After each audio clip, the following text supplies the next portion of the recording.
俺が勤めている貿易会社の取引先にちょっと変わった受付嬢がいた。受付嬢といえば女優さんのように綺麗な人が多いイメージだが、その子は丸顔で少しぽちゃっとしており、背も低い。愛嬌のある可愛らしい顔なのだが、他の受付嬢とは明らかに雰囲気が違った。俺は週に一度はその会社に行くのだが、ある日リスのように頬を膨らませている彼女を見て、どうしたのかと思っていると、なんとキャンディーを舐めていたのだ。口の中に物を入れたまま対応された俺は、思わず大笑いしてしまった。彼女も恥ずかしそうに笑った。それがリリコと付き合うきっかけだった。リリコは天真爛漫という言葉がぴったりの女性で、一緒にいると驚くほど常識外れなところがあり、面食らうことも多かったが、まるでびっくり箱のようなリリコから俺は目を離せなかった。交際して3年が過ぎ、プロポーズした時にリリコの口から驚くべき事実を告げられた。言ってなかったんだけど、私のお父さん、うちの会社の社長なの。俺が送った指輪をニコニコと嬉しそうに指にはめてリリコが言った。え、社長って。だから社長なの。私お父さんに言われて受付嬢してたんだ。私だけブスだったでしょ。いや、ブスなんて思ったことないけど。完全に思考が停止する。待ってくれ。それじゃあリリコは社長令嬢ってことなのか？なんでもっと早くに教えてくれなかったの？だって関係ないでしょ？それとも雄一さんは私が社長の娘だったら好きになってくれなかったの？無垢な笑顔で見つめられて再び絶句する。リリコは小さなワンルームで一人暮らしをしていた。何度か部屋に行ったことはあるが、特別豪華な部屋だとは感じなかった。けれど持っているものや身につけているものが高価だったので、実家は裕福なのかなと感じた程度だったのだ。まさか取引先の社長令嬢だったなんて。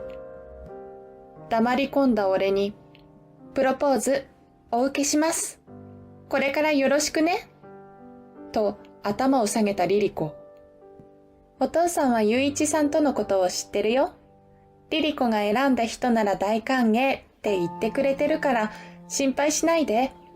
うちのお父さんちょっと変わってるから。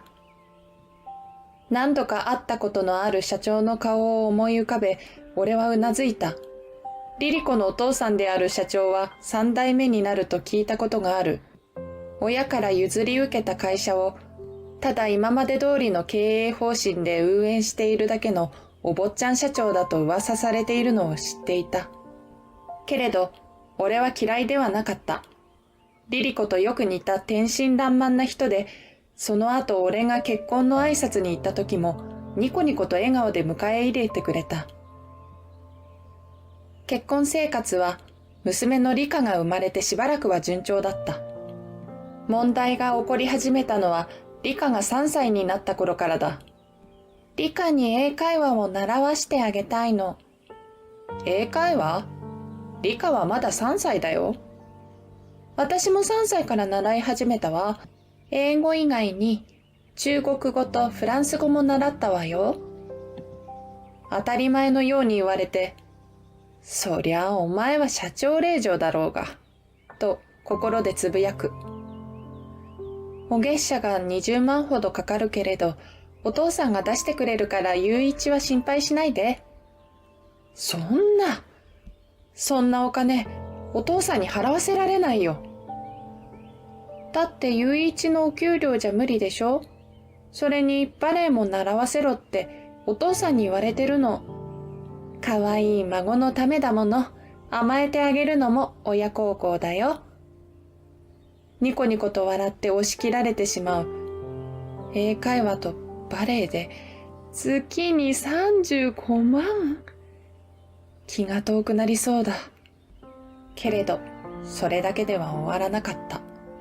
小学校から大学までエスカレーター式に上がれるミッション系のお嬢様学校へ入れると言い出し、さすがにそれだけはダメだと全力で止めて、家の近くにある公立の小学校へ通わせたのはいいが、ブランド物の洋服や靴、カバンなどを惜しげもなく理科に買い与えるようになったのだ。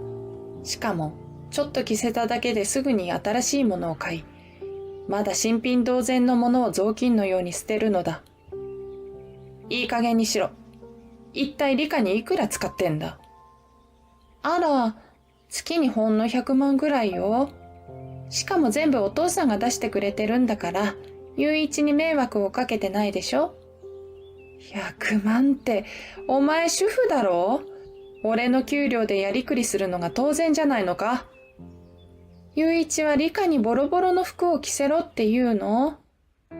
6 歳の子供に1枚何万円もするセーターを着せるのはやめろって言ってるんだよ。そんな喧嘩が続き、リリコは理科を連れて実家に帰ることもしょっちゅうだった。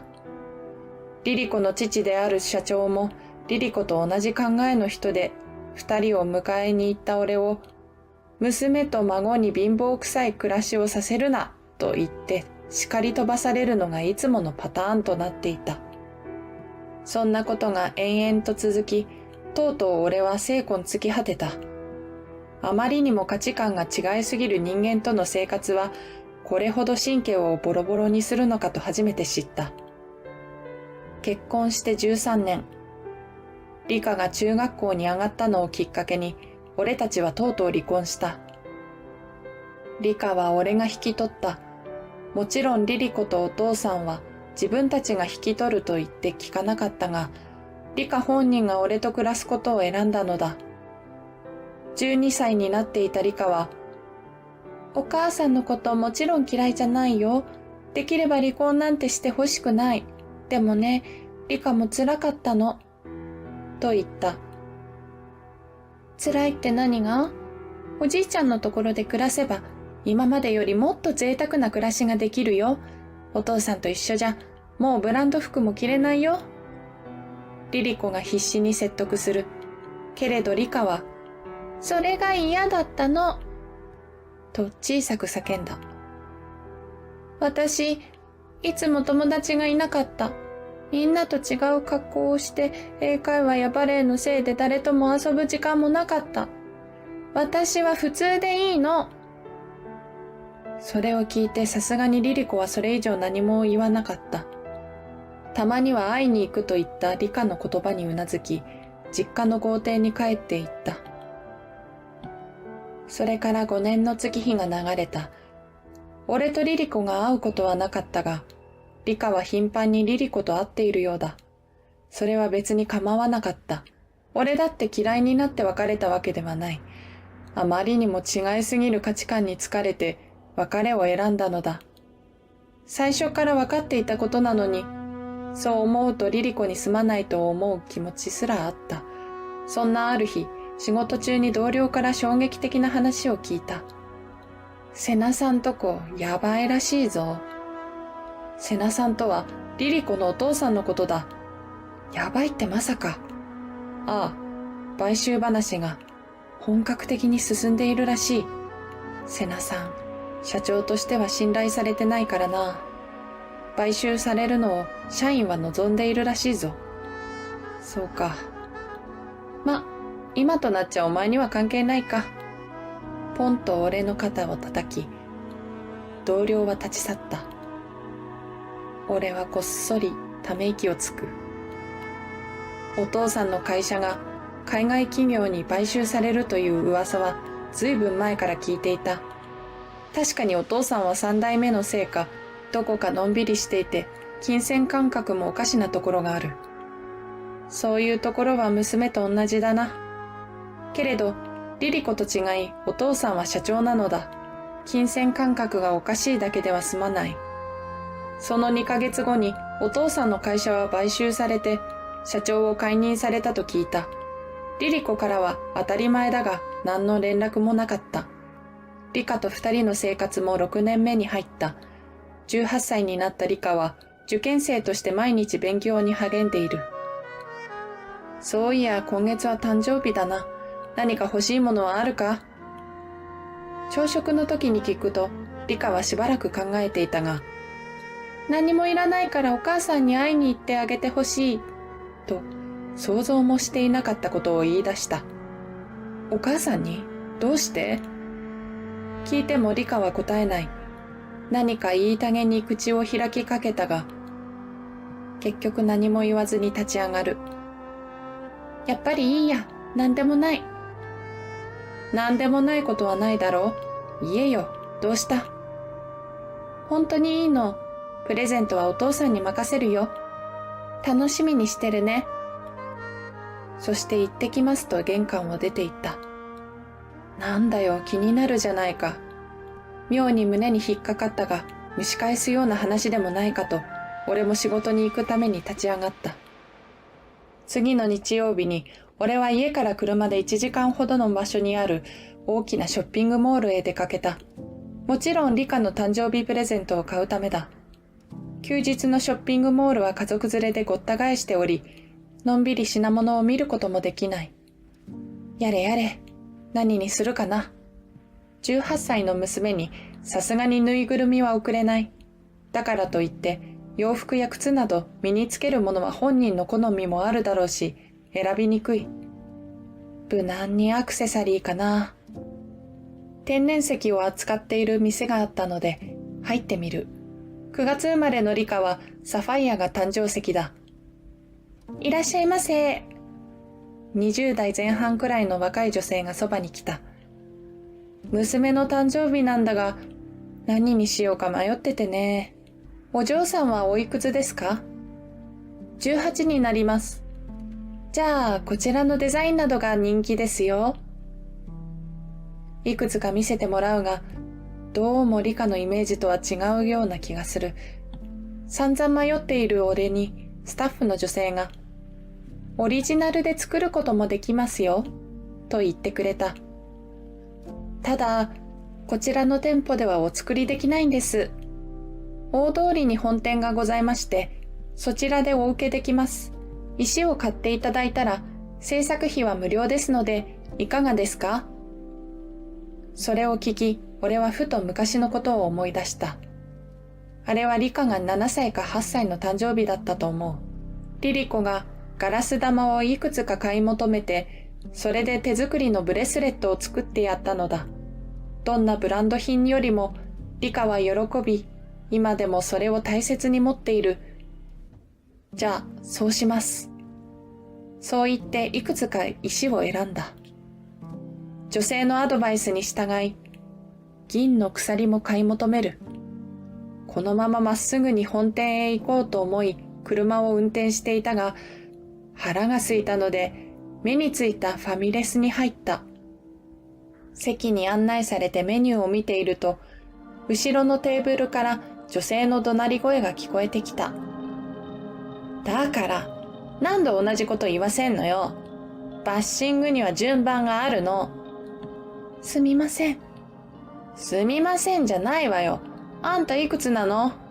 アルバイトが初めての高校生だって、あんたよりは役に立つわよ。その後も延々と罵声は続いた。どうやらベテランのパートさんが新人さんに仕事を教えているようだが、店内に響き渡るような怒鳴り声は聞くに耐えない暴言の嵐だった。余計なお世話かなと思ったが、このまま女性の怒鳴り声を聞きながら食事するのは嫌だったので、俺は立ち上がった。指導なら、もう少し落ち着いてお客さんのいないところでしたらどうですか？はっきり言って迷惑ですよ。俺の言葉に2人の女性が同時にこちらを見た。その瞬間、俺は驚きのあまり固まってしまった。リリコ？ユイチ？怒られている女性は、なんとリリコだった。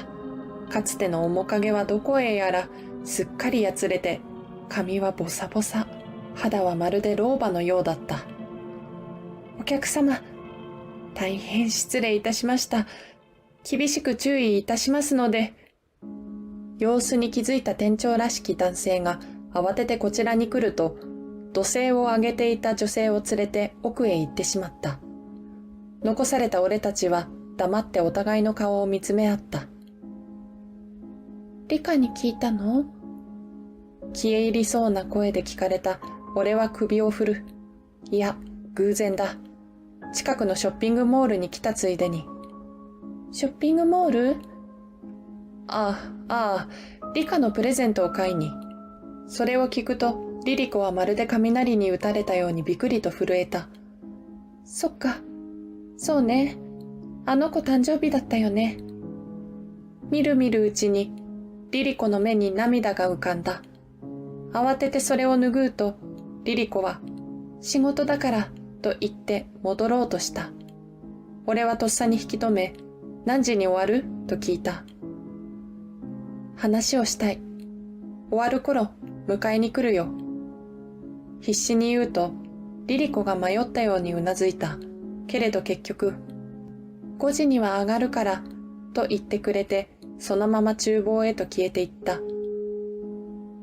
リリコが裏口から出てきて、俺たちは車の中で話をした。お父さんが社長を解任されたことは知っていたが、まさか亡くなっていたとは思わなかった。今までお酒なんて飲んだことなかったのに、毎日浴びるように飲むようになって、急性肝硬変であっけなく言ってしまったわ。遺産なんて1円もなくて借金だけは残ってた。そのせいで家も売りに出されて、車もヨットも何もかも手放したわ。今は一人で暮らしてる。無理に笑う姿はただただ痛々しくて、俺は思わず目を背けた。ざまあ見ろって思うでしょ。アリとキリギリスのキリギリスみたいだね。何も考えずにその日暮らしで楽しく生きて、欲しいものを買っていらなくなったら捨てて、気がついたら何も残ってなかった。ぎゅっと膝を握りしめている。その手は赤木だらけでボロボロだった。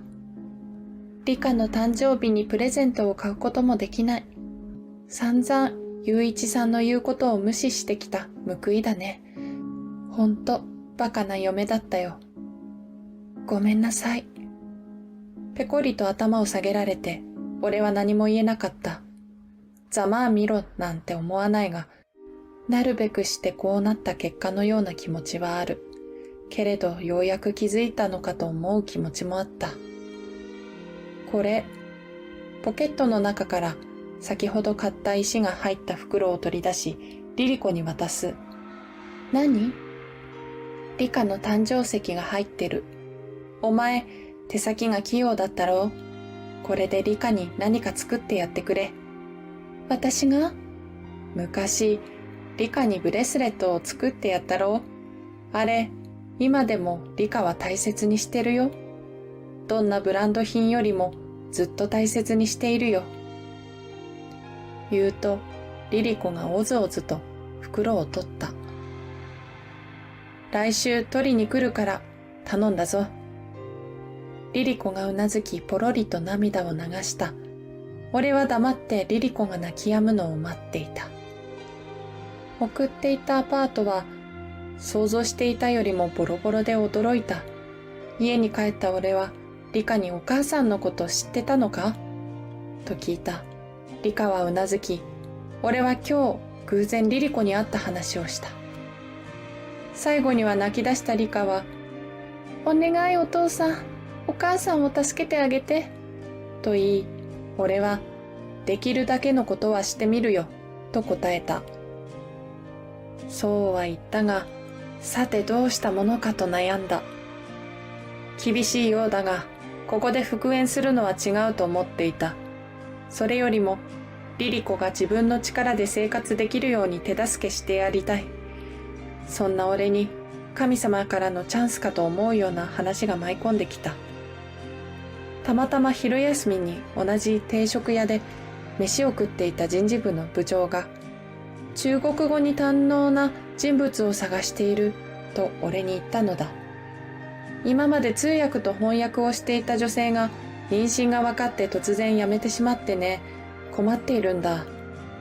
中国語。確かリリコは英語と中国語が得意だったはずだ。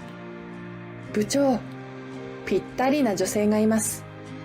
中国語だけでなく、英語とフランス語も堪能なはずです。一度面接していただけませんか？本当かい？それは助かるよ。すぐに連絡して面接に来てほしいと伝えてくれ。俺は大喜びでうなずいた。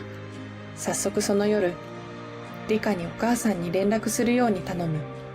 お嬢様育ちだったことがようやく役に立つ時が来たのだ。それから半年が過ぎた。リリコは毎日張り切ってうちの会社で働いているようだ。部署が違うので会うことはあまりないが、いろいろな人からリリコの優秀さについて話を聞かされている。時々リカがリリコをうちに連れてきた。晩飯を作ってくれるのだが、メニューが肉じゃがや野菜炒めなど、本当に普通のメニューなので、俺は心の中で笑ってしまう。あの頃キャビアや高級牛肉のステーキなどを毎日平然と出していた女と同じとは思えなかった。ねえ、いつになったらお母さんは戻ってくるの？リカが言うとリリコはちらりと俺を見た。それは、そこまで言ってうなずいてしまう。痩せ細っていた顔は少しふっくらとして、ようやくかつてのリリコの雰囲気が戻っていた。いつか復縁する時が来るだろうか。けれど、それは今すぐではないと思う。少なくとも、ようやく大人として自分の人生を歩き始めたリリコを今は見守っていてやりたい。お母さんがへそくり100万貯めたらかな。冗談っぽく言うと、そんなの楽勝よ、とリリコが答えた。よく言うよお母さん。この前も私が止めなかったらグッチの財布買ってたでしょ？あれはいいなって思っただけよ。憎まれ口を叩くリカの胸元にはリリコが作ったサファイアのネックレスが揺れていた。